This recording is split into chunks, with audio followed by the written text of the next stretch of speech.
Hello दोस्तों, आप सब कैसे हो। आज क्लास 12th का हिस्ट्री का चैप्टर नंबर 5 जिसका नाम बच्चों यात्रियों के नज़रिए। इसके जितने सारे इंपॉर्टेंट क्वेश्चन बनेंगे सारे इंपॉर्टेंट क्वेश्चन को इस वीडियो में डिस्कस करेंगे। वीडियो को अंत तक बने रहे। पहला जो इंपॉर्टेंट क्वेश्चन बच्चों, यात्रा करने के प्रमुख कारण क्या थे। जो भी बच्चों यात्रा करते थे, यात्रा करने के पीछे जितने सारे जो कारण हैं, इस कारण को क्या करना है इस क्वेश्चन में बताना है।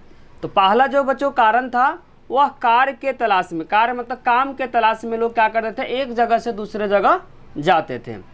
क्वेश्चन में पूछा बच्चों यात्रा करने के प्रमुख कारण क्या। कोई भी लोग बच्चों एक जगह से जब दूसरे जगह जाते हैं, उसके जाने के पीछे क्या क्या कारण है, सभी कारण को इस क्वेश्चन में क्या करना बताना। पहला जो कारण बच्चों कार्य के तलाश में, मतलब काम के तलाश में लोग एक जगह से दूसरे जगह जाते हैं।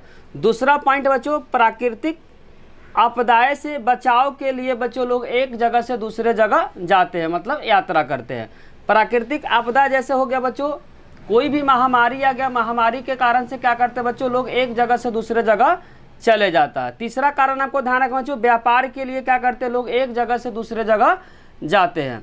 चौथा जो कारण है बच्चों, सैनिक के रूप में, पुरोहित के रूप में तथा तीर्थ यात्रा के रूप में क्या करते बच्चों, लोग एक जगह से दूसरे जगह जाते हैं। किसके रूप में बच्चों, सैनिक के रूप में ध्यान रखना है, पुरोहित के रूप में और तीर्थ यात्रा के रूप में लोग क्या करते हैं बच्चों, एक जगह से दूसरे जगह जाते हैं।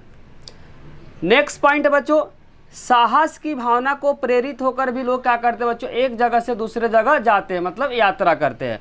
तो जितने सारे पॉइंट है बच्चों, सारे पॉइंट को क्या करना आपको याद करना है, क्योंकि ये क्वेश्चन पेपर के पॉइंट भी से बहुत इंपॉर्टेंट है। पहला बच्चों काम की तलाश में, दूसरा बता प्राकृतिक आपदा से बचाव के लिए जाते हैं, तीसरा हित तथा तीर्थ यात्रा के रूप में, या पांचवा बच्चों जो बताए साहस की भावना से प्रेरित होकर भी क्या करते हैं लोग यात्रा करते हैं।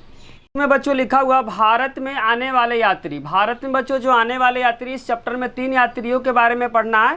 पहला जो जिनके बारे में पढ़ना बच्चों अल बिरूनी, दूसरा जो इबन बतूता और जो तीसरा बच्चों फ्रांस बर्नियर। अल बिरूनी जो भारत में आए थे बच्चों 11वीं शताब्दी में। आपको 3-3 का गैप करके क्या करना है याद रखना। पहले जो आए थे उनका नाम आपको याद रखना अल बिरूनी जो 11वीं शताब्दी में भारत आए थे। जो दूसरे यात्री जो भारत में आए थे उनका नाम आपको ध्यान रखना इबन बतूता जो 14वीं शताब्दी में आए थे। तीसरा जो फ्रांसवा बर्नियर जो कि कब आए थे बच्चों 17वीं शताब्दी में। आपको 11 से याद करना। पहले जो आए थे बच्चों उनका नाम आपको याद करना अल बिरूनी जो 11वीं शताब्दी में, उसका 3 ऐड कर देना। 11 में 3 14, 14 में कौन आए थे बच्चों इबन बतूता, और तीसरे नंबर पे जो आए थे फ्रांसवा बर्नियर की जो कि 17वीं शताब्दी में। 3 यात्री बच्चों भारत में जो आए थे, इस चैप्टर में तीनों के बारे में पढ़ना है। पहला जो आए थे उनका नाम आपको ध्यान रखना अल बिरूनी जो 11वीं शताब्दी में आए थे। दूसरे नंबर में आपको ध्यान रखना इबन बतूता जो कि 11 में 3 ऐड करेंगे 14वीं शताब्दी में। उसके बाद लास्ट में जो आए थे फ्रांसवा बर्नियर, 14 में 3 जोड़ेंगे तो 17वीं शताब्दी में बच्चों फ्रांसवा बर्नियर आए थे। तीनों के बारे में बारी बारी से क्या करना है पढ़ना है। अब जो पढ़ेंगे बच्चों अल बिरूनी के बारे में, उसके बाद पढ़ेंगे इबन बतूता के बारे में, उसके बाद पढ़ेंगे बच्चों हम लोग फ्रांसवा बर्नियर के बारे में। तो क्वेश्चन नंबर 3 में लिखा बच्चों अल बिरूनी के बारे में लिखे। अल बिरूनी के बारे में बच्चों बेसिक पॉइंट के बारे में लिखना है। तो आपको ध्यान रखना है बच्चों अल बिरूनी का जन्म, अल बिरूनी का जो जन्म हुआ था 973। अल बिरूनी का जन्म बच्चों 973 में उज्बेकिस्तान का जो जगह है ख्वारिज़म नामक जगह में हुआ था। आपको लिखना पड़ेगा बच्चों कि जो अल बिरूनी का जो जन्म हुआ था कब हुआ था 973 में। अल बिरूनी का जो जन्म हुआ था बच्चों 973 ईस्वी में उज्बेकिस्तान का एक जगह बच्चों ख्वारिज़म नामक जगह पे अल बिरूनी का जन्म हुआ था। तो आपको लिखना पड़ेगा, इसमें थोड़ा सा लैंग्वेज बच्चों चेंज कर दिया। आपको इस तरीके से लिखना है अल बिरूनी का जन्म, अल बिरूनी का जन्म बच्चों 973 ईस्वी में उज्बेकिस्तान के जो जगह बच्चों ख्वारिज़म नामक जगह पे अल बिरूनी का क्या हुआ था, जन्म हुआ था। नेक्स्ट पॉइंट आपको ध्यान रखना, वह जगह बच्चों जहाँ पे इनका जन्म हुआ था वह जगह शिक्षा के लिए बहुत ज़्यादा प्रसिद्ध था। जहाँ पे बच्चों इनका जन्म हुआ था, मतलब जन्म कहाँ पे हुआ था, अफगानिस्तान के एक जगह बच्चों ख्वारिज़म, वहीं पे इनका क्या हुआ था, जन्म हुआ था। वह जगह बच्चों शिक्षा के लिए बहुत ज़्यादा क्या था, प्रसिद्ध था। वह जगह बच्चों शिक्षा के लिए बहुत ज़्यादा प्रसिद्ध था। अल बिरूनी ने अपने समय के सबसे बेहतर शिक्षा प्राप्त की।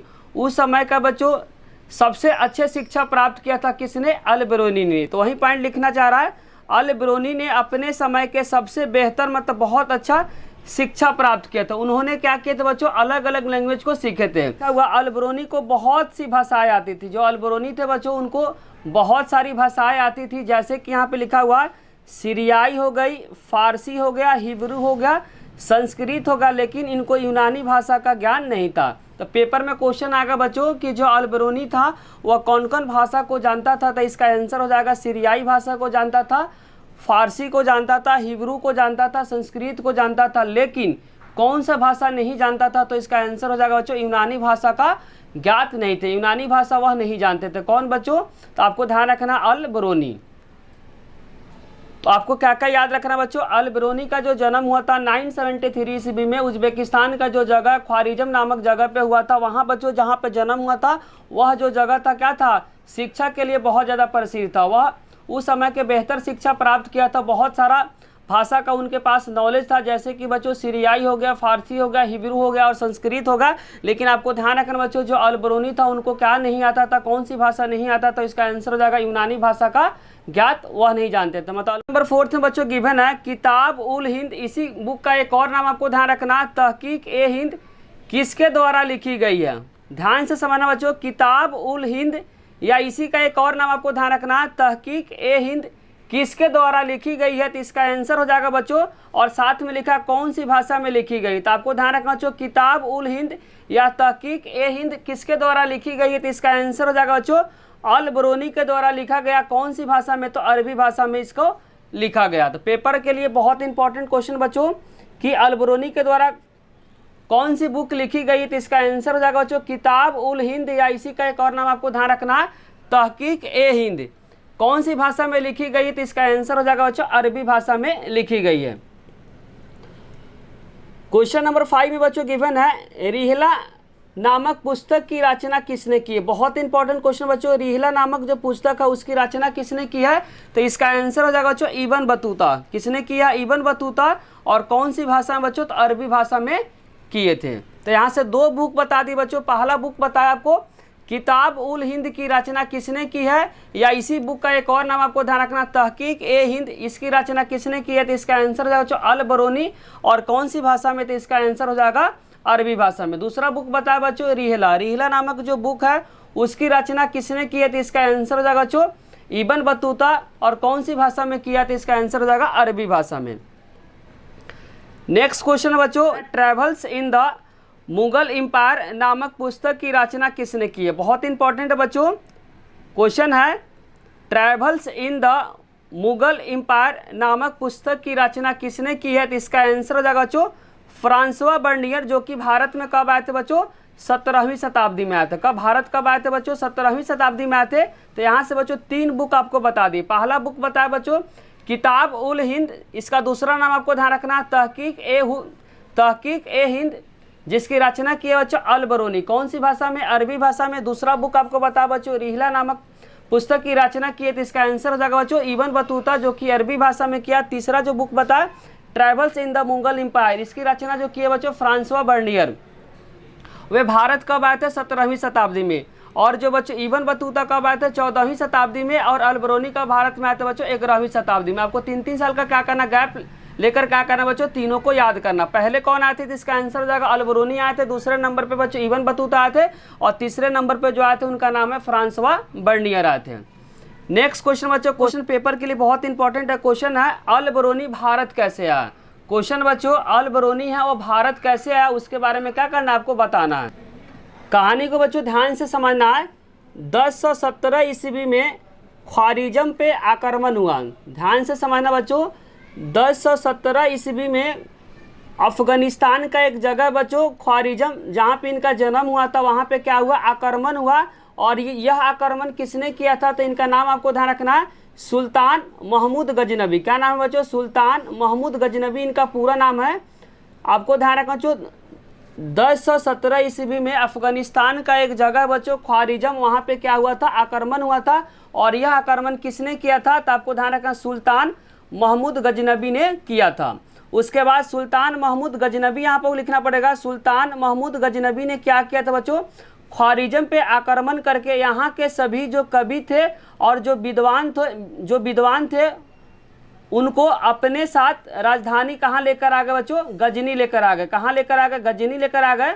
बोलना चाह रहा 1017 ईस्वी में बच्चों अफगानिस्तान का एक जगह है ख्वारिज़म, वहाँ पे क्या किया था, आक्रमण किया था। किसने आक्रमण किया था, तो इसका आंसर जगह सुल्तान महमूद गजनबी ने आक्रमण करके वहाँ के जितने सारे बच्चों जो कवि थे और विद्वान थे उनको क्या किया, अपने साथ अपने राजधानी कहाँ लेकर आ गए बच्चों, गजनी लेकर आ गए। तो आपको डेट को याद करना है, 1017 ईस्वी में ख्वारिज़म बच्चों जो कि अफगानिस्तान का एक जगह है वहाँ पे क्या किया, आक्रमण किया। और किसने आक्रमण किया, तो इसका आंसर जगह सुल्तान महमूद गजनबी ने क्या किया, आक्रमण किया। उसके बाद सभी कवि जो भी वहाँ के ख्वारिज़म बच्चों जो पढ़ाई लिखाई के लिए बहुत ज़्यादा फेमस जगह था, तो वहाँ पे क्या किए, जितने सारे जो कवि थे और विद्वान को अपने साथ राजधानी कहाँ लेकर आ गए बच्चों, गजनी लेकर आए। तो जितने सारे जो विद्वान और कवि थे उनको क्या किए, महमूद गजनबी ने सभी को बंदी बनाकर कहाँ लेकर आ गए बच्चों, अपनी राजधानी गजनी लेकर चले आए।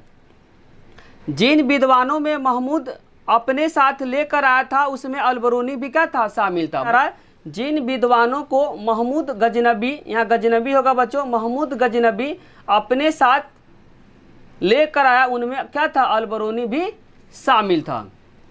नेक्स्ट पॉइंट आपको ध्यान रखना है, जब पंजाब को हिस्सा भी महमूद गजनबी के नियंत्रण में आ गया। बोलना चाह रहा बच्चों, पंजाब का जब हिस्सा महमूद गजनबी के कंट्रोल में आ गया, नियंत्रण में आ गया, तब अलबरूनी को भारत आने की रुचि बढ़ गई। स्टार्टिंग समय बच्चों जब अलबरूनी कहाँ पे था बच्चों, कहानी को बारीकी से समझे। 1017 ईस्वी में बच्चों अफगानिस्तान का एक जगह ख्वारिज़म था, वहाँ पे क्या किया, महमूद गजनबी ने आक्रमण कर दिया। आक्रमण करने के बाद वहाँ पे क्या किए, जितने सारे जो बच्चों जो कवि थे और जो विद्वान थे उनको क्या किए, बंदी बनाकर अपने जो राजधानी कहाँ लेकर चले आए, अपना राजधानी बच्चों गजनी लेकर चले आए। उस सारे बच्चों विद्वान और कवि को बंदी बनाए थे, उसमें कौन शामिल थे, तो आपको ध्यान रखना अलबरूनी भी शामिल थे। तो वो अलबरूनी बच्चों पहले कहाँ तक ख्वारिज़म पे था, अब कहाँ चलाया, गजनी चलाया। उसके बाद जो महमूद गजनबी था बच्चों, पंजाब को हिस्सा को भी क्या कर दिया, अपने में मिला दिया। उसके बाद बच्चों जो अलबरूनी का इंटरेस्ट किस में जग गया बच्चों, भारत में क्या हो गया, जग गया। वहीं इसमें लिखना चाह रहा है, जब पंजाब का हिस्सा भी महमूद गजनबी के नियंत्रण में आ गया तब अलबरूनी को भारत आने की रुचि क्या हो गई, बढ़ गई। क्यों बच्चों, जब पंजाब के हिस्से, पंजाब के बहुत सारे जनों से जब अलबरूनी ने बात किया तो उनको क्या जग गया बच्चों, भारत आने का इंटरेस्ट जग गया। नेक्स्ट पॉइंट आपको ध्यान से समझना है, अलबरूनी ने क्या किया बच्चों, ब्राह्मण पुरोहित तथा विद्वानों के साथ कई वर्ष बिताए और संस्कृत धर्म तथा दर्शन को क्या किए, ज्ञान को प्राप्त किए। बोलना चाह रहे थे जो अलबरूनी है उन्होंने क्या किया, ब्राह्मण के साथ, पुरोहित के साथ, विद्वानों के साथ कई वर्ष क्या किए, बिताए और साथ साथ संस्कृत तथा धर्म दर्शन का क्या किए, ज्ञान को प्राप्त किए। क्वेश्चन नंबर 8 में बच्चों गिवन है, किताब उल हिंद के बारे में लिखे। किताब उल हिंद बच्चों किसने लिखा है, तो इसका आंसर हो जाएगा अलबरूनी ने लिखा है। इस किताब के बारे में बच्चों क्या करना है, आपको बताना है। तो ध्यान से समझना बच्चों, ये क्वेश्चन पेपर के लिए बहुत इंपॉर्टेंट है। जो भी बच्चों इंपॉर्टेंट क्वेश्चन है उसको क्या करें, मार्क करें, उसको क्या करना, आपको बारीकी से याद करना है। लिखा हुआ यह किताब अलबरूनी ने लिखी है बच्चों। अगर पूछेगा किताब उल हिंद की रचना किसने की थी, इसका आंसर हो जाएगा बच्चों अलबरूनी ने की थी। और कौन सी भाषा में की थी, तो इसका आंसर हो जाएगा बच्चों अरबी भाषा में की थी। तो किताब उल हिंद की रचना किसने की थी, इसका आंसर हो जाएगा अलबरूनी ने की थी बच्चों। कौन सी भाषा में, तो अरबी भाषा में की गई थी। यह किताब की जो भाषा था बच्चों बहुत सरल था। यह जो किताब था बच्चों, यह किताब का जो भाषा था क्या था, बहुत ज़्यादा सिंपल था। इसे बच्चों 80 अध्याय में क्या किया था, विभाजित किया था बच्चों। इस जो बुक था, किताब उल जो बुक था, उसको कितने खंडों में विभाजित किया था, इसका आंसर हो जाएगा बच्चों 80 अध्याय में क्या किया था, विभाजित किया। हर एक अध्याय में बच्चों अलग अलग बातें क्या की थी, लिखी गई थी। तो लिखा हुआ प्रत्येक अध्याय में किसी विशेष, जैसे कि हो गया बच्चों दर्शन के बारे में लिखा हुआ, धर्म के बारे में लिखा हुआ, त्यौहार के बारे में, विज्ञान के बारे में, रीति रिवाज, प्रथा के बारे में, भार तौल के बारे में इत्यादि के बारे में विस्तृत क्या है, विश्लेषण है। जो बच्चों अलग अलग क्या है, 80 खंड है। तो अलग अलग खंडों में बच्चों जिस तरह के दर्शन के बारे में, किसी एक खंड में दर्शन के बारे में बताया गया है, दूसरे में धर्म के बारे में, त्यौहार के बारे में, विज्ञान के बारे में, रीति रिवाज के बारे में, प्रथा के बारे में, भार तौल इत्यादि के बारे में विस्तृत क्या है, विश्लेषण किया गया है। तो एमसीक्यू के फॉर्म में आएगा बच्चों, किताब उल हिंद जो बुक है उसको कितने खंडों में या कितने अध्याय में विभाजित किया गया है, तो इसका आंसर हो जाएगा बच्चों 80 अध्याय में विभाजित किया है और अलग अलग अध्याय में अलग अलग बातें को क्या किया, बताया गया है और उसको बच्चों विस्तृत का मतलब पूरा डिटेल क्या किया गया है, विश्लेषण किया गया है। नेक्स्ट पॉइंट है बच्चों, इसमें अल-बरूनी के गणित की ओर आकर्षण भी मालूम चलता है। इसमें यह पता चलता है कि बच्चों कि जो अल-बरूनी थे उनको गणित में बहुत ज़्यादा इंटरेस्ट था। वही बात इसमें लिखना चाह रहा है, इसमें अल-बरूनी के गणित की ओर आकर्षण मतलब अट्रैक्शन का भी क्या चलता है, मालूम चलता है। इससे यह पता चलता है बच्चों जो अल-बरूनी थे वह गणित का भी उनके पास क्या था, बहुत ज़्यादा नॉलेज था। नेक्स्ट पॉइंट है बच्चों, यह किताब एक विशेष तरीके से लिखी गई थी। बोलना चाह रहा बच्चों, यह किताब एक विशेष तरीके से लिखी गई थी। इसमें शुरू में एक प्रश्न पूछा जाता था। बोलना चाह रहा बच्चों, यह जो किताब था एक विशेष तरीके से लिखी जाती थी। इसमें शुरू में स्टार्टिंग में क्या होता था बच्चों, एक प्रश्न को पूछा जाता था, फिर उसका वर्णन लिखा जाता था। बोलना चाह रहा बच्चों, यह जो बुक था एक विशेष प्रकार से लिखी गई थी। इसमें शुरू में क्या होता था, एक प्रश्न को पूछा जाता था, फिर उसका वर्णन को लिखा जाता था, मतलब फिर उसको बारे में लिखा जाता था। अंत में उसकी अन्य संस्कृतियों से भी तुलना की जाती थी। बाद में बच्चों लास्ट में क्या होता था, उसका जो कंपेयर बच्चों किसी अदर संस्कृति से की जाती थी। किताब एक विशेष प्रकार से लिखी गई है। इसमें शुरुआत में एक प्रश्न को पूछा जाता था, बाद में उसका वर्णन मिलता था, उसके बाद अंत में किसी अन्य संस्कृति से इसका क्या किया था, तुलना किया था। संस्कृति का मतलब यहाँ पे होगा जो कल्चर से क्या किया था, तुलना किया था। स्टार्टिंग में एक प्रश्न पूछा जाता था, फिर उस प्रश्न का क्या होता है जो डिटेल सॉल्यूशन होता था, फिर सॉल्यूशन होने के बाद किसी कल्चर से क्या किया था, इसका कंपेयर किया जाता। क्वेश्चन नंबर 9 में लिखा है अल-बरूनी का जाति व्यवस्था का विवरण को लिखे। ये क्वेश्चन बच्चों पेपर के पॉइंट ऑफ व्यू से बहुत इंपॉर्टेंट है। आंसर है अल-बरूनी ने यह बताने की कोशिश किया कि जाति व्यवस्था केवल भारत में नहीं है बल्कि फारस में है तथा अन्य देशों में। बोलना चाह रहा बच्चों, अल-बरूनी ने यह बताने की कोशिश किया जो जाति व्यवस्था जो भारत में है, तो जाति व्यवस्था सिर्फ भारत में नहीं है, भारत के अलावा जैसे कि फारस में है, फारस के अलावा अन्य देशों में भी क्या है, जाति व्यवस्था है। तो वही बोला है अल-बरूनी ने यह बताने की कोशिश की थी कि जाति जो व्यवस्था केवल भारत में ही नहीं है बल्कि आपको ध्यान रखना फारस में है और फारस के अलावा अन्य देशों में भी क्या है, जाति व्यवस्था है। नेक्स्ट पॉइंट आपको ध्यान रखना, अल-बरूनी ने ही बताया कि प्राचीन जो फारस है इसमें 4 वर्ग है। बोलना चाह रहे बच्चों, अल-बरूनी ने यह बताने का प्रयास किया जो फारस है उसमें कितने वर्ग है, तो आपको ध्यान रखना बच्चों 4 वर्ग है। अल-बरूनी ने क्या बताया बच्चों कि जो प्राचीन जो फारस है, जो पुराना जो फारस है, इसमें जो वर्ग है बच्चों कितने वर्ग है, तो 4 वर्ग है। पहला वर्ग में कौन है, तो आपको ध्यान रखना पहला वर्ग में बच्चों घुड़सवार तथा शासक वर्ग है।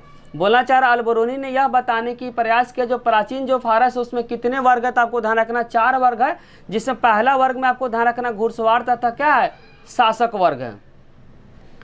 दूसरा में ध्यान रखना बच्चों, दूसरा जो वर्ग है उसमें क्या है, भिक्षु है और भिक्षु के साथ क्या है, पुरोहित वर्ग है। जो दूसरा वर्ग में आपको ध्यान रखना कौन कौन है बच्चों, तो आपको ध्यान रखना भिक्षु है और तथा क्या है, पुरोहित वर्ग है। तीसरा में आपको ध्यान रखना कौन है बच्चों, तो आपको ध्यान रखना वैज्ञानिक है, चिकित्सक है तथा क्या, खगोल शास्त्री वर्ग आते हैं। तीसरा में आपको ध्यान रखना बच्चों वैज्ञानिक है, चिकित्सक तथा क्या, खगोल शास्त्री वर्ग इसमें आते हैं। चौथा में आपको ध्यान रखना कौन आते हैं बच्चों, चौथा में जो आते हैं किसान आते हैं, किसान के अलावा क्या आता है, अन्य शिल्पकार आदि चौथे वर्ग में आते हैं। यह बात बच्चों कहाँ पे है, तो प्राचीन फारस की बात है। प्राचीन फारस में स्टार्टिंग समय में बच्चों जो वर्ग था वह 4 वर्ग था।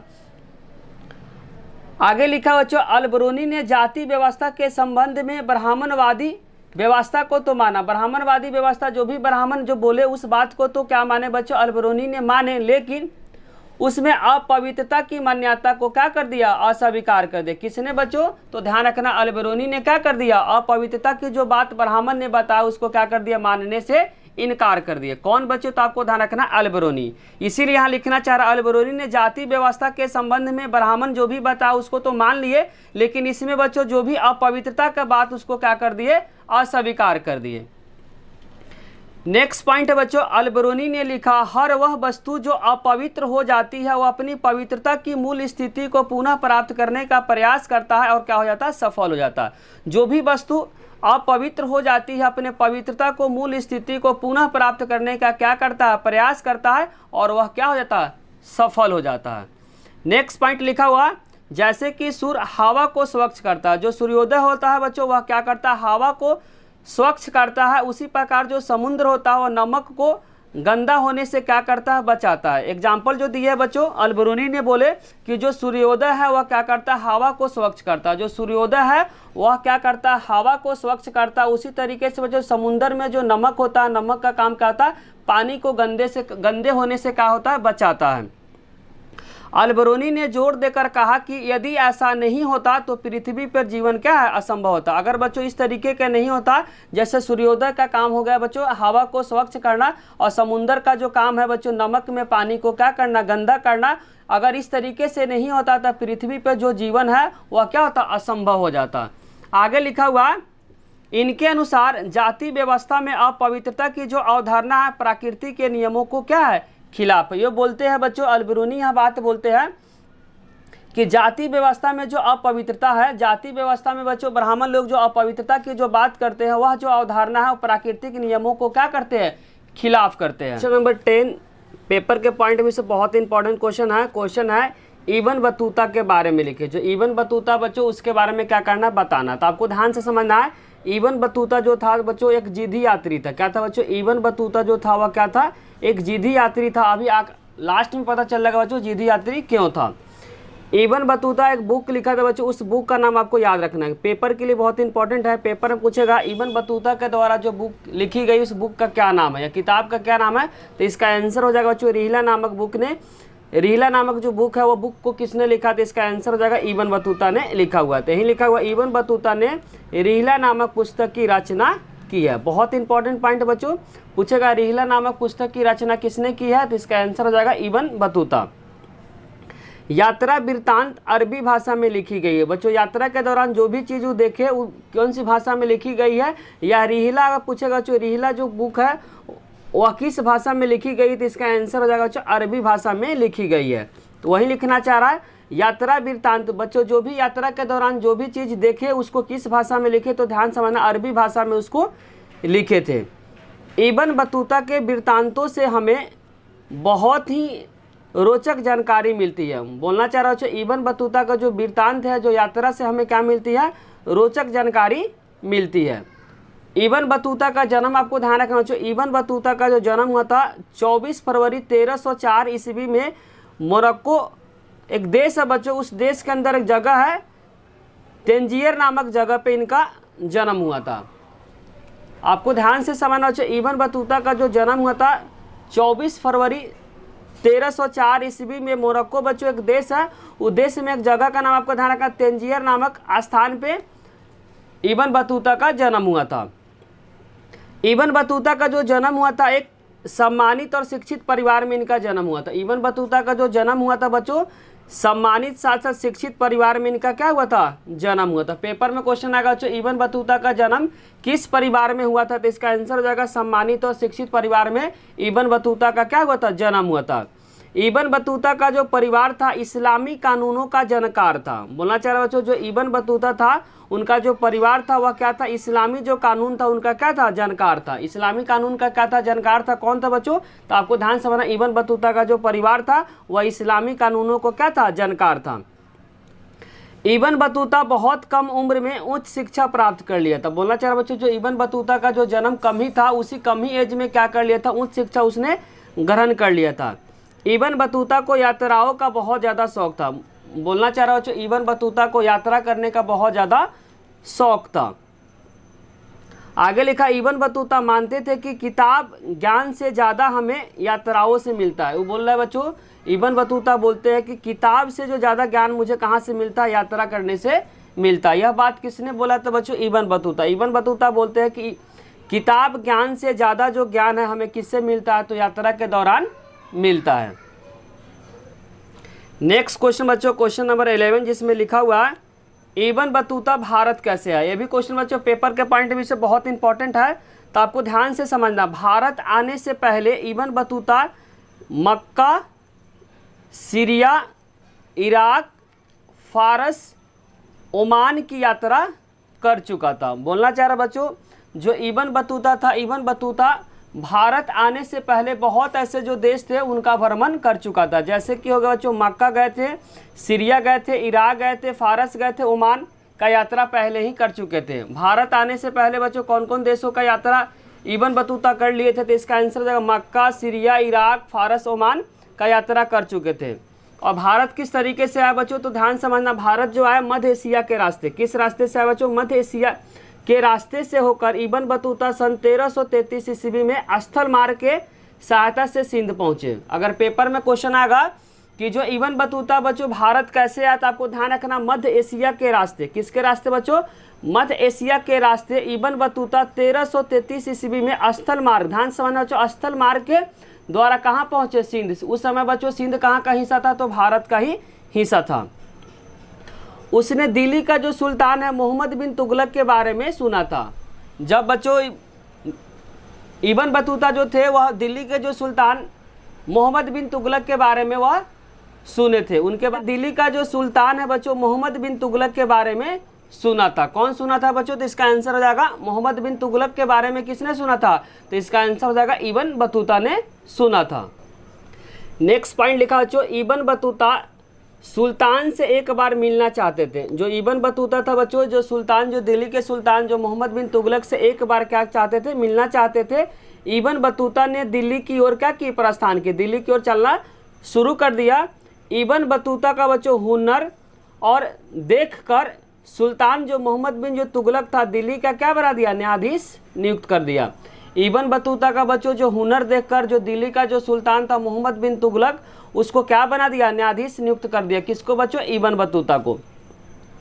इब्न बतूता न्यायाधीश के पद पे कई सालों तक रहे। जो इब्न बतूता थे बच्चों वह दिल्ली के न्यायाधीश पोस्ट पे बहुत सालों तक रहे, लेकिन बाद में क्या हुआ बच्चों, दोनों के बीच क्या हो गया, गलतफहमी हो गया।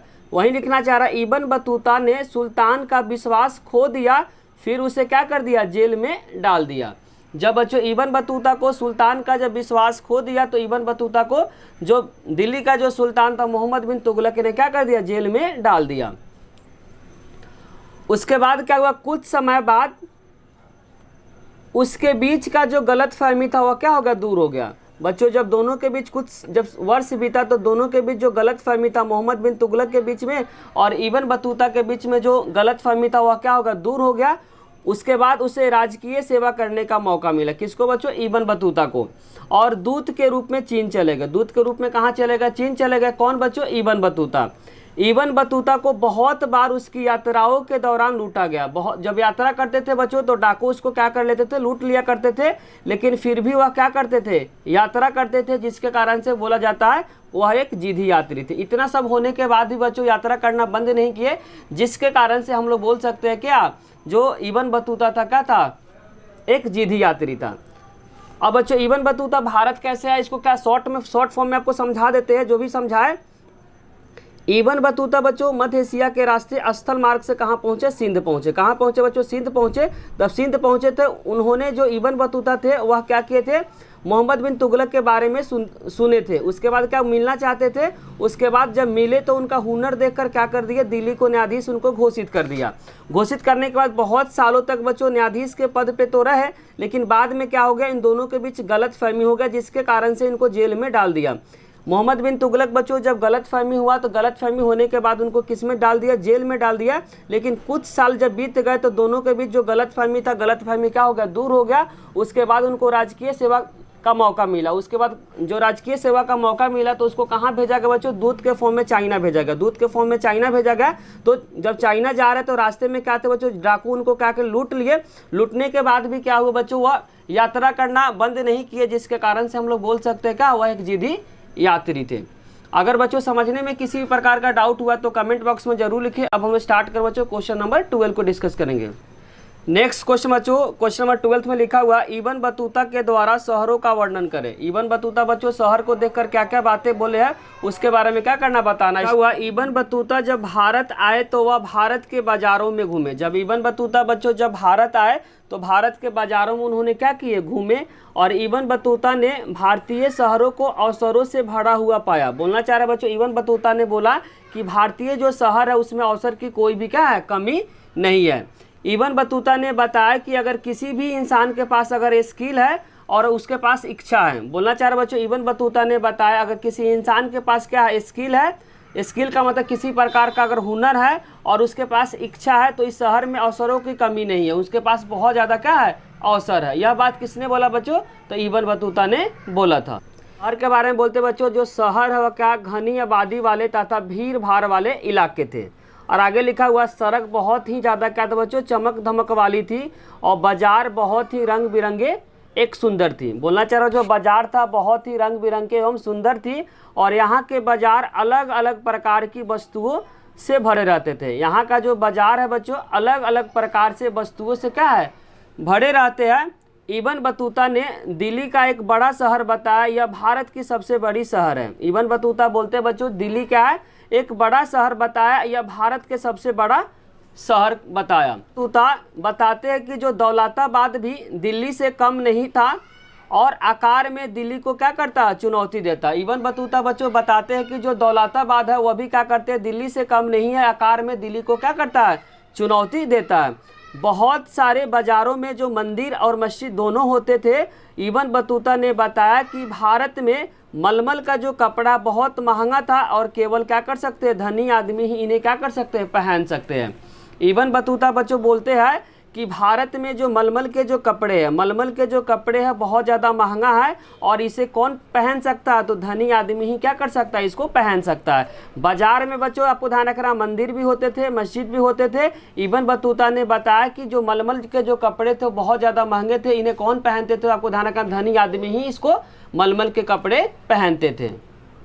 नेक्स्ट पॉइंट है बच्चों इब्न बतूता द्वारा संचार प्रणाली का वर्णन करें। इब्न बतूता के द्वारा बच्चों संचार प्रणाली, तो आपको ध्यान रखना दो तरह का डाक व्यवस्था था। पहले का नाम आपको ध्यान रखना अश्व, अश्व का मतलब यहाँ घोड़े से रिलेटेड होगा और दूसरा का द पैदल डाक व्यवस्था।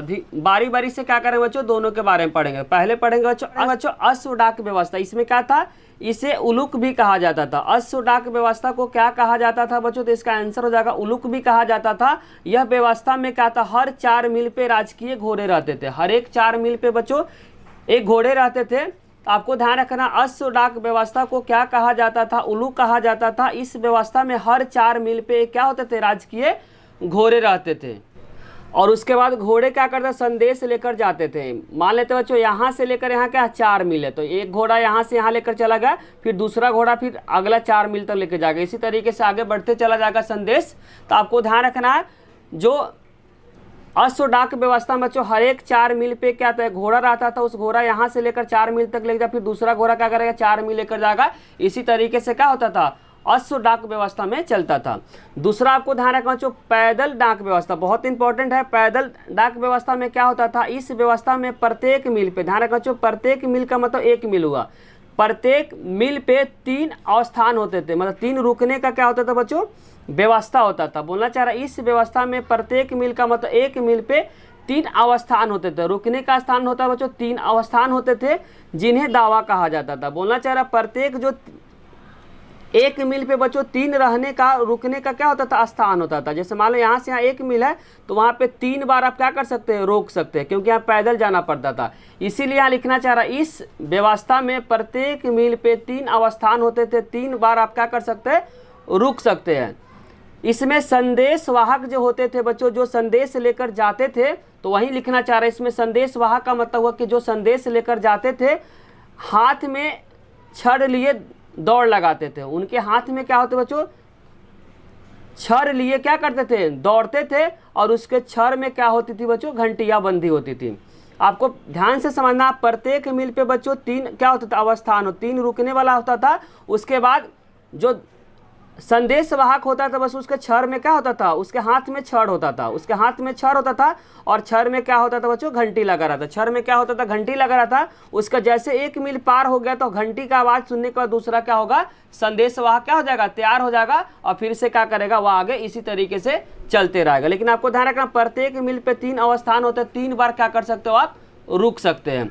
और प्रत्येक संदेश वाहक के पास एक छड़ होता था बच्चों। छड़ में क्या हो लगे थे? घंटी लगी रहती थी और घंटी का आवाज़ सुनने पर दूसरा संदेश वाहक क्या हो जाता? तैयार हो जाता था उस संदेश को ले जाने के लिए।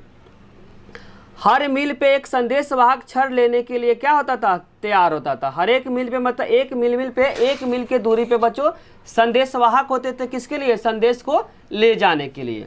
तो बच्चों पैदल डाक व्यवस्था और अश्व डाक व्यवस्था को समझने में किसी भी प्रकार का डाउट हुआ तो कमेंट बॉक्स में जरूर लिखिए। अब हम लोग स्टार्ट करें बच्चों क्वेश्चन नंबर 14 को डिस्कस करें। क्वेश्चन नंबर 14 पेपर के पॉइंट ऑफ व्यू से बहुत इंपॉर्टेंट है बच्चों। क्वेश्चन है इब्न बतूता द्वारा दासों का वर्णन करें। इब्न बतूता बच्चों दास के बारे में कौन सी बातें बताए, उसके बारे में क्या करना है इस क्वेश्चन में बताना है। इब्न बतूता बताते हैं कि दास बाजारों में समान वस्तुओं की तरह खरीद और बेच सकते हैं। जिस तरीके से नॉर्मल वस्तुओं को क्या कर सकते हो जो खरीद और बेच सकते थे, उसी तरीके से बच्चों दासों को क्या कर सकते थे, बाजार में खरीद और बेच सकते थे। किसके तरह बच्चों, समान वस्तुओं की तरह। नेक्स्ट पॉइंट बच्चों, दासों को वेट ब्रैकेट में बच्चों गिफ्ट के तौर में क्या किया था, दासों को दिया जाता था। जब बच्चों आगे लिखा हुआ, जब इब्न बतूता सिंध पहुंचे थे उसने सुल्तान मोहम्मद बिन तुगलक के लिए घोड़े और दास खरीदे और उन्होंने क्या किए, भेंट दिए। बोलना चाह रहा बच्चों, जब इब्न बतूता बच्चों कहाँ पहुंचे थे, सिंध पहुंचे तो सिंध में उन्होंने क्या क्या खरीदे, किसके लिए, मोहम्मद बिन तुगलक के लिए बच्चों घोड़े खरीदे। क्या क्या खरीदे, इब्न बतूता बच्चों मोहम्मद बिन तुगलक के लिए सिंध में क्या क्या खरीदे थे, तो घोड़े खरीदे थे और दास खरीद कर उनको भेंट में दिए। भेंट मतलब गिफ्ट दिए। तो आपको ध्यान रखना, इब्न बतूता बच्चों जब सिंध में आए थे तो मोहम्मद बिन तुगलक के लिए क्या क्या खरीदे थे, तो इसका आंसर जो है घोड़े और दास खरीदे थे, क्योंकि उस समय बच्चों दास को खरीदना और बेचना क्या था, बहुत ही ज़्यादा सिंपल था। सामान घर के काम करने के लिए इस्तेमाल किया। जो दासों का जो जनरली जो काम होता बच्चों, घर का काम करवाया जाता था, जैसे कि झाड़ू लगाना, बर्तन धोना इत्यादि। दास जो होता था बच्चों, दास का जो काम था पालकियाँ भी उठाया करते। जो दास का जो काम था बच्चों, पालकी को, जैसे इस तरीके से पालकी है, यहाँ पे बच्चों एक जन यहाँ पे बेसिकली क्या होता है, बम्बू मतलब बांस का बना रहता था, एक आदमी यहीं से इधर पकड़े, एक आदमी इधर पकड़े, पहले के समय में बच्चों चलता था। तो वहीं पर दास का जो काम था पालकियाँ उठाया करते थे। इब्न बतूता बताते हैं कि दासियों को अमीरों पे नज़र रखने के लिए भी नियुक्त किया जाता है। दासिया को बच्चों जो इब्न बतूता किस लिए नियुक्त करते थे, उनको जो अमीर आदमी है उसको निगरानी करने के लिए। तो वहीं बोले इब्न बतूता बताते हैं कि दासियों को अमीर पे नज़र रखने के लिए क्या करते थे, नियुक्त करते थे। और दासिया क्या करते बच्चों, संगीत और गाने का भी काम कर। जो दासिया होती थी बच्चों, दासिया का जो काम होता था संगीत और गाने का भी काम करती थी। बच्चों इब्न बतूता दासों के बारे में इतने सारे पॉइंट को बताया है जो पेपर के लिए बहुत ज़्यादा इंपॉर्टेंट है बच्चों। आपको क्या करना है, इसको नोट करके अच्छे से क्या करना है, याद रखना। अब हम लोग स्टार्ट करें बच्चों, क्वेश्चन नंबर 15 को डिस्कस करेंगे। नेक्स्ट क्वेश्चन बच्चों, फ्रांसवा बर्नियर के बारे में बताना कि फ्रांसवा बर्नियर कौन था, उसके बारे में जितनी सारे बेसिक बातें उसके बारे में क्या करना बच्चों, इस क्वेश्चन में बताना है। लिखा हुआ फ्रांसवा बर्नियर फ्रांस का रहने वाला था। जो फ्रांसवा बर्नियर कहाँ का रहने वाला था बच्चों, तो इसका आंसर जगह फ्रांस के रहने वाला था। वह एक क्या था, चिकित्सक था। क्या था बच्चों, फ्रांसवा जो बर्नियर था वह चिकित्सक था तथा राजनीतिक तथा क्या था, दार्शनिक तथा इतिहासकार था। तो ध्यान रखना बच्चों, फ्रांसवा बर्नियर चार चीज़ इसमें लिखा हुआ है, तो चारों को आपको क्या करना, याद रखना कि फ्रांसवा जो बर्नियर थे वह चिकित्सक थे, राजनीतिक थे, दार्शनिक थे और तथा इतिहासकार थे। तो आपको ध्यान रखना फ्रांसवा बर्नियर क्या क्या थे बच्चों, चिकित्सक थे, राजनीतिक थे, दार्शनिक थे तथा इतिहासकार भी थे। वह मुगल साम्राज्य में अवसरों की तलाश में आया था। वह क्या आया था बच्चों, मुगल जो साम्राज्य था उसमें अवसरों के तलाश में आया था। कहाँ से बच्चों, फ्रांस से। 1656 से 1668 तक भारत में 12 वर्षों तक रहा। आप सिंपल क्या कर सकते हैं, माइनस कर सकते हैं। तो आपको ध्यान रखना बच्चों, फ्रांसवा बर्नियर भारत में कितने वर्षों तक रहा, तो इसका आंसर हो जाएगा 12 वर्षों तक रहा। कब से कब तक रहा, तो 1656 से बच्चों 1668 तक भारत में रहा। फ्रांसवा बर्नियर मुगल दरबार में नज़दीकी रूप से जुड़ा रहा। बोलना चाह रहा जो फ्रांसवा जो बर्नियर था मुगल दरबार में नज़दीकी रूप से जुड़ा हुआ था। जो शाह नेक्स्ट पॉइंट बच्चों, जो सम्राट जो थे इनका नाम आपको ध्यान रखना, शाहजहां का जो सबसे जो बड़ा पुत्र था उनका नाम आपको ध्यान रखना, दारा शिकोह। क्या नाम था बच्चों, शाहजहां का जो सबसे जो बड़ा पुत्र था दारा शिकोह के चिकित्सक के रूप में काम करने आया था। और बाद में क्या हो, मुगल दरबार के जो अर्मेनियाई अमीर और दानिशमंद खान के साथ एक बुद्धिजीवी तथा वैज्ञानिक के रूप में काम किया। शुरुआती दौर में बच्चों आपको ध्यान रखना, जो शाहजहां थे उनके जो बड़े पुत्र थे, शाहजहां बहुत ज़्यादा उनके जो बड़े पुत्र थे बच्चों, बड़े जो लड़का था उनका शाहजहां का, उनका नाम आपको ध्यान रखना दारा शिकोह। क्या नाम था, दारा शिकोह। बच्चों बहुत ज़्यादा बीमार था, भारत में इसका इलाज नहीं हो रहा था, भारत का कोई भी चिकित्सक इसको इलाज नहीं कर पा रहा था। तो कहाँ से आते, फ्रांस से बच्चों, इन्हीं के सेवा करने के लिए, इन्हीं के देख रेख करने के लिए फ्रांस से कौन आते बच्चों, फ्रांसवा बर्नियर। किसके रूप में आपको ध्यान रखना, चिकित्सक के रूप में समझना बच्चों। शाहजहां का जो बड़ा लड़का उनका नाम आपको ध्यान रखना दारा शिकोह। इनका बच्चों बार बार तबियत खराब हो बच्चों, शाहजहां का जो बड़ा पुत्र का नाम आपको ध्यान रखना दारा शिकोह। इनका तबियत खराब रहता था, इन्हीं को तबीयत ठीक करने के लिए, सही करने के लिए बच्चों फ्रांस से जो आए थे उनका नाम आपको ध्यान रखना फ्रांसवा बर्नियर। किसके लिए आए थे बच्चों? चिकित्सक के रूप में आए थे। इनको देख रेख करने के लिए आए थे, इनको देखने के लिए आए थे। कहाँ से आए थे बच्चों? फ्रांस से आए थे। कौन आया था?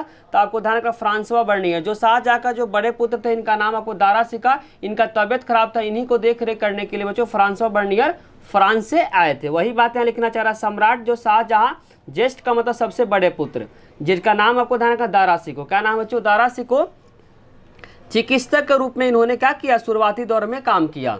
और बाद में क्या हुआ बच्चों? स्टार्टिंग समय में क्या हुआ? जो दारा सिको को चिकित्सक के रूप में काम किया, लेकिन बाद में क्या हुआ बच्चों? मुगल दरबार के जो अर्मेनियाई अमीर जो थे, इनका नाम आपको ध्यान रखना दानिशमंद खान के साथ बुद्धिजीवी तथा वैज्ञानिक के रूप में बाद में काम किए। स्टार्टिंग समय में आपको ध्यान रखना बच्चों, जो फ्रांसवा बर्नियर जो थे वो चिकित्सक के रूप में किया, क्योंकि जो शाहजहाँ का जो बड़े पुत्र जिनका नाम आपको ध्यान रखना दारा सिका, इनका तबियत बार बार खराब रहता था। इन्हीं को देख रेख करने के लिए बच्चों फ्रांसवा बर्नियर फ्रांस से आए थे। लेकिन बाद में क्या हुआ बच्चों? जो मुगल दरबार के जो अर्मेनियाई अमीर थे, जिनका नाम आपको ध्यान रखना दानिशमंद खान के साथ बुद्धिजीवी तथा वैज्ञानिक के रूप में बाद में काम किए। क्वेश्चन नंबर 16 जिसमें लिखा फ्रांसवा बर्नियर के अनुसार भारत का स्थिति बताना। बच्चों फ्रांसवा बर्नियर भारत को लेकर क्या क्या बातें करते हैं, इसके बारे में क्या करना, इस क्वेश्चन में बताना है। तो बर्नियर जो भी बच्चों फ्रांसवा बर्नियर जो भी कुछ भारत में देखते थे, उनका तुलना किससे करते थे? यूरोपीय या फ्रांस से इनकी तुलना करते थे। तो इसीलिए बोलना चाह रहा है बर्नियर मतलब फ्रांसवा बर्नियर जो भी कुछ भारत में देखते थे उसे यूरोपीय स्थिति से क्या करते थे? तुलना करते थे। उन्होंने देश के कई भागों में घूमे और हर जगह का तुलना यूरोपीय देशों के साथ किया। बोलना चाह रहा बच्चों, जो फ्रांसवा जो बर्नियर थे उन्होंने क्या किए? देश के कई भागों में घूमे और घूमने के साथ साथ उनकी जो तुलना है वो किसके साथ किए बच्चों? यूरोपीय देशों के साथ भारत की तुलना किए। बर्नियर का जो कार्य है बच्चों फ्रांस में 1670 से 1671 के बीच में क्या हुआ? प्रकाशित हुआ। बर्नियर का जितने सारे जो काम थे बच्चों फ्रांस में कब प्रकाशित हुआ? तो 1670 से 1671 के बीच में क्या हुआ? प्रकाशित हुआ। नेक्स्ट पॉइंट है बच्चों, बर्नियर के कार्य का प्रकाशन जर्मन में आपको ध्यान रखना। बर्नियर के जो कार्य थे बच्चों कौन कौन से भाषा में? जर्मन में, अंग्रेजी में, इतावली तथा डच भाषा में क्या हुआ? प्रकाशित हुआ। बोलना चाह रहा जो बर्नियर के जो काम का जो प्रकाशन हुआ कौन कौन से भाषा में हुआ था बच्चों? इसका आंसर हो जाएगा जर्मन, अंग्रेजी, इतावली तथा डच भाषा में प्रकाशित हुआ। बर्नियर ने अपनी खास कृति को फ्रांस के जो शासक जो लुई 14 तो उसको दे दिए। बोलना चाह रहा बर्नियर का जो खास कृति था बच्चों उसको किसको दे दिया? फ्रांस के जो शासक था, इनका नाम आपको ध्यान रखना लुई 14, उसको दे दिए थे। नेक्स्ट पॉइंट है बच्चों, बर्नियर के वृत्तांत को 1670 से 1725 के बीच में फ्रांसीसी भाषा में 8 बार छपा गया। बोलना चाह रहा बच्चों, बर्नियर के जो वृत्तांत थे, वृत्तांत का मतलब जो भी यात्रा घूमे, यात्रा के दौरान जो भी चीज़ लिखे उसके बारे में बच्चों 1670 से 1725 के बीच में फ्रांसीसी भाषा में 8 बार छापा गया तथा 1684 तक यह 3 बार अंग्रेजी में क्या किया? दोबारा से छापा गया। नेक्स्ट पॉइंट आपको ध्यान रखना, बर्नियर कई बार मुगल सेना के साथ भी क्या किए? यात्रा के। बर्नियर जो थे बच्चों फ्रांसवा बर्नियर कई बार क्या मुगल सेना के साथ भी क्या किए? यात्रा किए। उसने भारत की व्यवस्था की जो तुलना है यूरोप तथा फ्रांस की व्यवस्था से की तथा इनमें क्या की? भिन्नता पाई गई। बोलना चाह रहा बच्चों, भारत की जो व्यवस्था की जो तुलना वह किसके साथ की? यूरोप तथा फ्रांस के जो व्यवस्था उसके साथ क्या की? तुलना की। तुलना में बच्चों उसका तुलना की तो क्या भिन्नता भी पाई। भिन्नता मतलब अलग अलग देखे हो। उसके बाद इस भिन्नता के बारे में बर्नियर ने सबके सामने रखने की कोशिश किया। जो भी बच्चों भिन्नता था भारत और किसको लेकर? फ्रांस तथा यूरोप में जो भी वह देखे उसको भिन्नता को किसके सामने रखे? इस भिन्नता को बर्नियर ने सबके सामने रखने की कोशिश की। बर्नियर का जो विचार और नीति निर्माता तथा बुद्धिजीवी को प्रभावित करने वाला विचार था। उनका जो बच्चों विचार था किस तरीके का था? नीति निर्माता तथा बुद्धिजीवी को प्रभावित करने वाला विचार था ताकि सही गलत का निर्णय ले सके। को बर्नियर ने सबके सामने रखने की क्या की? कोशिश की। बर्नियर का जो विचार था आपको बच्चों ध्यान रखना नीति निर्माता तथा बुद्धिजीवी को प्रभावित करने वाला विचार था ताकि सही क्या करे? निर्णय ले सके। जो भी बच्चों भारत में देखे, फ्रांस तथा यूरोप में जो भी चीज़ देखे उसका भिन्नता को देखे, भिन्नता के बाद सभी लोगों को सामने क्या किए? प्रस्तुत करने की कोशिश किया। उसके बाद क्या सही ताकि उसके बाद सही निर्णय ले सके। दिन से जो पेपर के लिए बच्चों बहुत इंपॉर्टेंट क्वेश्चन है जिसमें लिखा हुआ है travels in the Mughal empire के बारे में लिखे। तो आपको ध्यान रखना, जो travels in the Mughal empire के जो लेखक है, जो बुक है, उनकी जो रचना है वह फ्रांसवा बर्नियर है। तो ध्यान से समझना, फ्रांसवा बर्नियर द्वारा लिखा गया एक ग्रंथ है। आपको ध्यान रखना बच्चों, अगर पूछेगा पेपर में travels in the Mughal empire की रचना किसने की है, इसका आंसर हो जाएगा बच्चों फ्रांसवा बर्नियर। और कहाँ से आया था, तो आपको ध्यान रखना बच्चों फ्रांस से आया था। बर्नियर ने अपने वृत्तांत में की गई चर्चाओं को मुगल इतिहास को एक प्रकार के वैश्विक ढांचे को स्थापित करने का प्रयास किया। बर्नियर ने बच्चों अपने जो वृत्तांत में जो travels in the Mughal empire में किसके बारे में लिखा गया था, आपको ध्यान रखना बच्चों मुगल के बारे में लिखा गया है। और मुगल कालीन भारत की जो तुलना किससे की है बच्चों, तत्कालीन यूरोप से की है, और यूरोप को क्या किया है, बेहतर बताया है। तो आपको ध्यान से समझना बच्चों, travels in the Mughal empire में किसके बारे में बताया गया था, travels in the Mughal empire की जो रचना है वह लिखा गया बच्चों फ्रांसवा बर्नियर के द्वारा। और इसमें क्या बताया गया बच्चों, मुगल एम्पायर के बारे में। मुगल एम्पायर का जो तुलना है किससे किया गया बच्चों, तो आपको ध्यान रखना यूरोप से किया गया। जो आपको ध्यान रखना, मुगल एम्पायर का, मुगल जो शासक था उसका जो कंपेयर किससे किया गया बच्चों, यूरोप से किया गया। और यूरोप को क्या बताया गया बच्चों, बेहतर बताया गया। यूरोप को क्या बताया गया बच्चों, travels in the Mughal empire में यूरोप को बेहतर बताया गया। किसके रिस्पेक्ट में, तो आपको ध्यान से समझना बच्चों मुगल एम्पायर के रिस्पेक्ट में जो यूरोप के जो है उसको क्या किया गया, बेहतर बताया गया। उसने क्या किया, जो फ्रांसवा बर्नियर ने भारत में जो भी विभिन्नताएं को महसूस किया उन्हें क्या किया, एक क्रमबद्ध तरीके से लिखा। बोलना चाह रहा बच्चों, भारत और यूरोप में जो भी क्या किए विभिन्नताओं को देखे उसको क्या किए, क्रमबद्ध तरीके से क्या किए, उसको लिखे। तो वही बात इसमें बताना चाह रहा है, उसने भारत में जो भी विभिन्नताएं को महसूस किए उन्हें क्रमबद्ध तरीके से क्या किए, लिखे, जिससे पश्चिमी दुनिया को निम्न कोटि का प्रतीक हो। इसमें जो भी विभिन्नताओं को बच्चों देखा उसने क्या किया, एक क्रमबद्ध तरीके से उसको लिखा। उसके बाद भारत को बच्चों पश्चिमी दुनिया का मतलब है यूरोप से क्या समझा बच्चों, भारत को निम्न कोटि का समझा। निम्न कोटि का मतलब बहुत ज़्यादा डेवलपमेंट नहीं हुआ था बच्चों, जबकि यूरोप का बहुत ज़्यादा डेवलपमेंट हो रखा था, जबकि भारत को यूरोप के तुलना में बहुत कम डेवलप हुआ था। डेवलप मतलब बहुत कम विकसित हुआ था। इसीलिए यहाँ पे बोलना चाह रहा भारत के बच्चों निम्न कोटि बोला। किसने बोला था, आपको ध्यान से समझना बच्चों, फ्रांसवा बर्नियर ने बोला था। तो आपको ध्यान रखना, मुगल एम्पायर जो बुक है बच्चों travels in the Mughal empire, उसमें आपको कहानी के फॉर्म में समझा देते हैं। तो travels in the Mughal empire का जो रचना है वह किसने किया, तो इसका आंसर हो जाएगा जो फ्रांसवा बर्नियर ने किया था। फ्रांसवा बर्नियर इस बुक में बच्चों मुगल एम्पायर की जो तुलना है वह किससे किया है, यूरोप से किया है। और उसके बाद यूरोप को बच्चों बेहतर बताया। भारत में जो भी विभिन्नताओं को देखे उसके बाद क्या किए, क्रमबद्ध तरीके से लिखे उसको फ्रांसवा बर्नियर ने। उसके बाद भारत को क्या किए, भारत को लोग क्या समझे बच्चों, निम्न कोटि का देश समझे। किसने बच्चों, फ्रांसवा बर्नियर ने। ये सारे बात कहाँ लिखा गया बच्चों, जो ट्रैवल्स इन द जो मुगल एम्पायर जो ग्रंथ है जिसकी रचना फ्रांसवा बर्नियर ने की, इसी में सारे बातें लिखी गई है।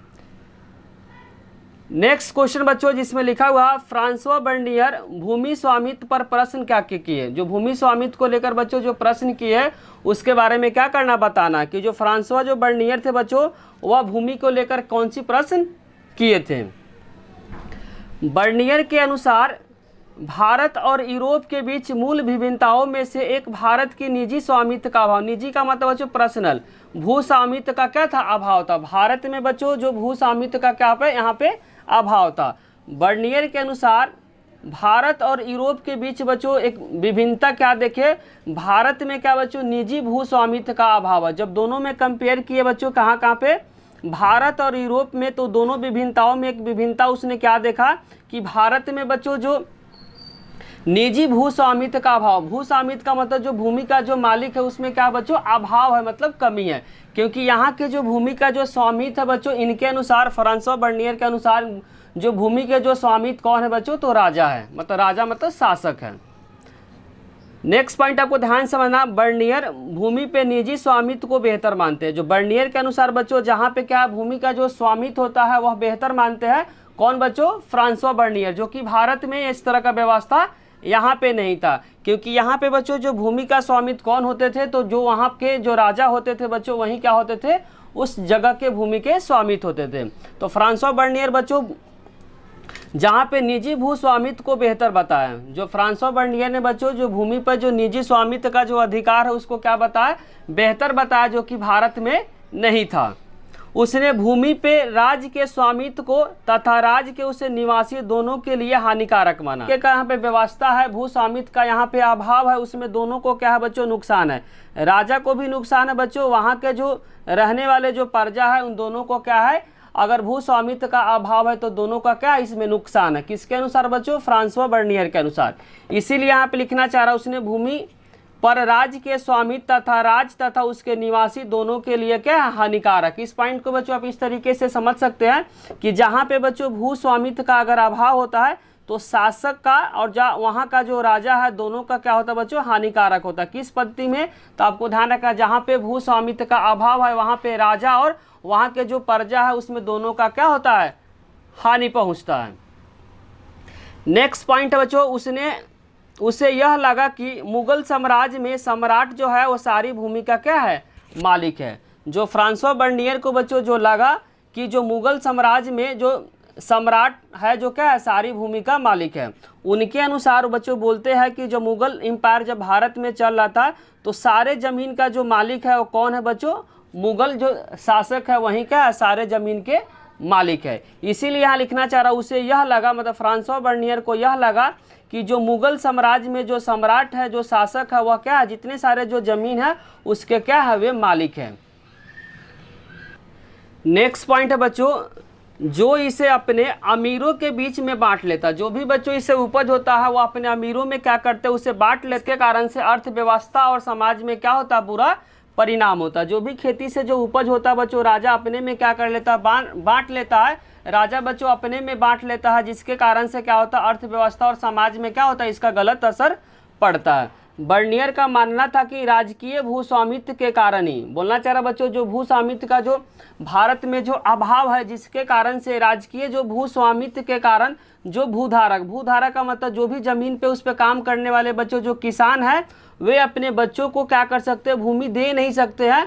इसीलिए वे उत्पादन स्तर को बनाए रखने और उसमें बढ़ोतरी के लिए बच्चों काम नहीं अच्छे से करते हैं।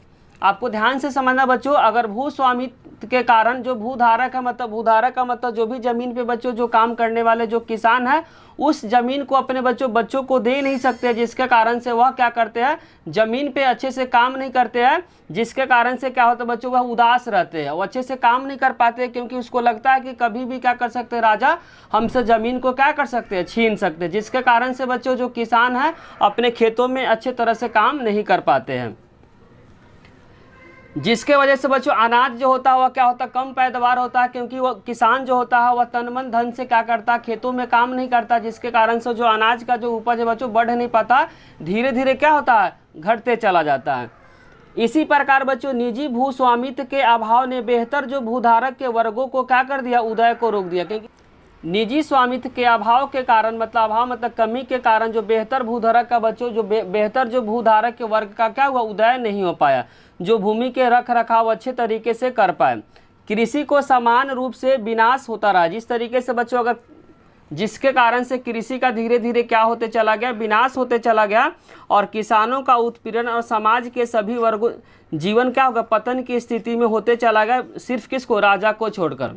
ध्यान से समझना बच्चों, कृषि का समान रूप से विनाश होते गया, क्योंकि जो बच्चों भूधारक था वो उस पर अच्छे से काम नहीं कर पाते थे, जिसके कारण से क्या होता था, अनाज नहीं हो पाता था, जिसके कारण से बच्चों क्या होते चला गया, कृषि के समान रूप से विनाश होते चला गया, और किसानों का उत्पीड़न और समाज में सभी वर्गों का क्या हुआ, जीवन जो था वह जीवन की जो स्थिति था वह धीरे धीरे क्या होता गया और नीचे स्तर होते चला। किसको छोड़कर बच्चों, शासक को छोड़कर। जितने बर्नियर ने भारतीय समाज को दरिद्र का मतलब गरीब होता है, दरिद्र लोगों का एक क्या जनसमूह बताया। यह जनसमूह एक ऐसे समूह के अधीन है, अधीन का मतलब बच्चों यहाँ गुलाम है, जो अल्पसंख्यक का मतलब यहाँ पे अंग्रेज है। बोलना चाह रहा है भारत में बच्चों दरिद्र लोगों का कमी नहीं, दरिद्र का मतलब गरीब लोगों का कमी नहीं है, और यह जो दरिद्र लोग हैं बच्चों इनकी संख्या तो बहुत ज़्यादा है, इनकी संख्या तो बहुत ज़्यादा है, लेकिन यह जो ज़्यादा संख्या है यह अल्पसंख्यक के अधीन क्या है, गुलाम है, मतलब अंग्रेजों के अधीन क्या है, गुलाम है। ये पॉइंट को आपको बारीकी से समझना। बर्नियर ने भारतीय समाज को दरिद्र, दरिद्र का मतलब गरीब लोगों का क्या बताया, जनसमूह बताया। यह जनसमूह ऐसे समूह के अधीन, अधीन का मतलब यहाँ पे गुलाम थे जिनका संख्या क्या है, कम था। कम का मतलब यहाँ जो अंग्रेज थे बच्चों, अंग्रेजों का जो जनसंख्या था वो क्या था, भारतीय के रिस्पेक्ट में कम था, लेकिन क्या था, जो भी भारतीय थे वो अंग्रेज का गुलाम था। बर्नियर ने बताया कि भारत में दो तरह का समूह है। भारत में बच्चों किस तरीके, दो तरह का समूह है, एक तो बहुत ज़्यादा अमीर है और एक क्या है, बहुत ज़्यादा गरीब है। भारत में बच्चों बर्नियर ने बताया कि दो तरह का समाज में रहने वाले लोग हैं, एक तो बहुत ज़्यादा गरीब है, दूसरा क्या बच्चों, एक बहुत ज़्यादा अमीर है। मध्य स्थिति में यहाँ पे कोई लोग नहीं है। मध्य का मतलब होता है मध्यम में बच्चों, एक तो बहुत ज़्यादा अमीर है, दूसरा क्या बहुत ज़्यादा गरीब है। मध्यम की स्थिति में यहाँ पे लोग रहने वाले नहीं हैं।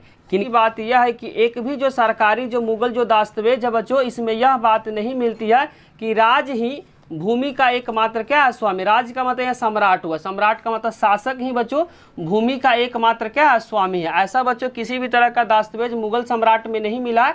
तो फ्रांसवा बर्नियर बच्चों जो बोलते हैं यह बात क्या है, जो मुगल जो सम्राट है या मुगल जो दस्तावेज है इसमें इस तरीके का बात नहीं लिखा है कि जो भूमि का जो स्वामित्व है वह केवल क्या है, राजा ही है, शासक ही है। ऐसा बात बच्चों मुगल जो दस्तावेज है इसमें इस तरीके का बातें नहीं लिखा हुआ है।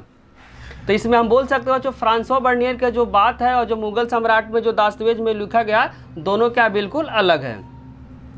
नेक्स्ट जो इंपॉर्टेंट क्वेश्चन बच्चों, शिविर नगर क्या, बहुत इंपॉर्टेंट क्वेश्चन बच्चों। शिविर नगर किसे कहते हैं, पेपर के लिए बहुत ज़्यादा इंपॉर्टेंट है। बर्नियर जो बच्चों मुगल कालीन का जो शहर को क्या बताया, शिविर नगर बताया। जो बर्नियर ने बच्चों जो मुगल कालीन के जितने जो शहर थे उस सभी शहर को क्या बताया, शिविर नगर कहा। तो बोलना चाह रहा है बर्नियर मुगल कालीन शहरों को क्या बताया बच्चों, शिविर नगर कहता था।